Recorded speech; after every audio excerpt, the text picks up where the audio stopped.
Agro Technopark ATP di Universiti Malaysia Kelantan UMK Kampus Delhi dijangka memberi pulangan mencecah sekitar RM50,000 semusim sebaik sahaja dituai dalam tempoh 3 tahun lagi.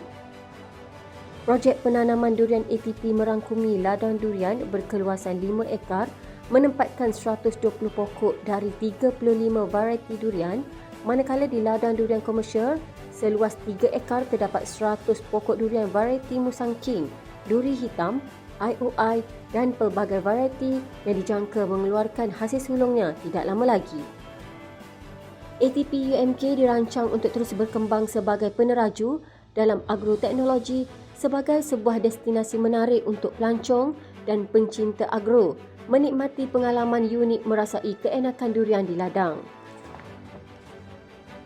Universiti Malaysia Kelantan UMK menggariskan 7 teras utama Pelan Strategik UMK 30 seiring dengan hala tuju dan agenda nasional Rancangan Pendidikan Tinggi Malaysia RPTM 2026-2035 yang diumumkan oleh Perdana Menteri Malaysia Yang Amat Berhormat Datuk Seri Anwar Ibrahim baru-baru ini.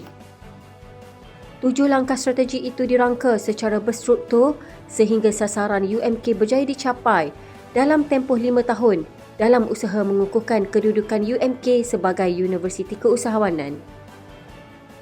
Turut diadakan penyerahan perlesenan penkomersialan produk Bioknaf 2026, royalti produk Bioknaf, geran kontrak penyelidikan dan sumbangan bantuan kepada pelajar UMK oleh Aura Biocare Sedia Berhad kepada Naib Chancellor UMK dan disaksikan oleh pengerusi Lembaga Pengarah UMK.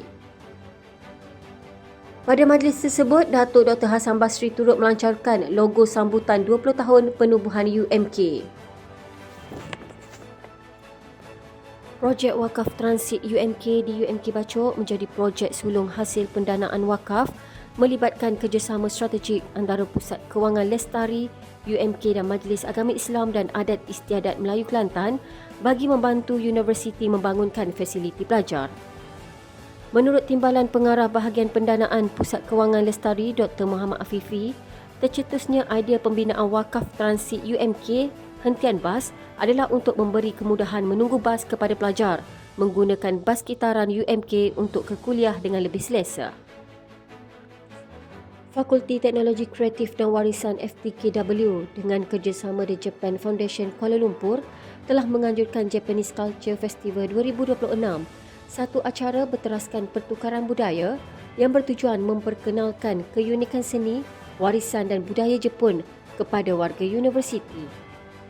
Penganjuran festival ini menjadi platform strategik dalam memperkukuh hubungan akademik dan budaya antara Malaysia dan Jepun, khususnya dalam bidang teknologi kreatif, seni persembahan dan warisan budaya. Penganjuran Japanese Culture Festival 2026 mencerminkan komitmen fakulti dalam memperluas pendedahan antarabangsa kepada pelajar serta menyokong pembelajaran berasaskan pengalaman dan silang budaya.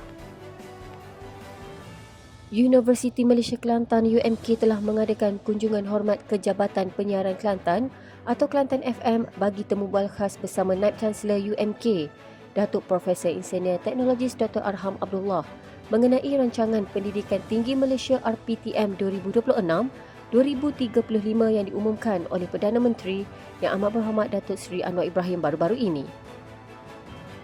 Beliau telah disambut mesra oleh Pengarah Penyiaran Kelantan Encik Ivan Toh dan penerbit rancangan Puan Majidah Ismail. Pada kunjungan hormat tersebut, Datuk Profesor Insinyur Teknologis Dr. Arham telah melawat ke studio rakaman, auditorium dan konti radio untuk melihat proses kerja di konti secara langsung.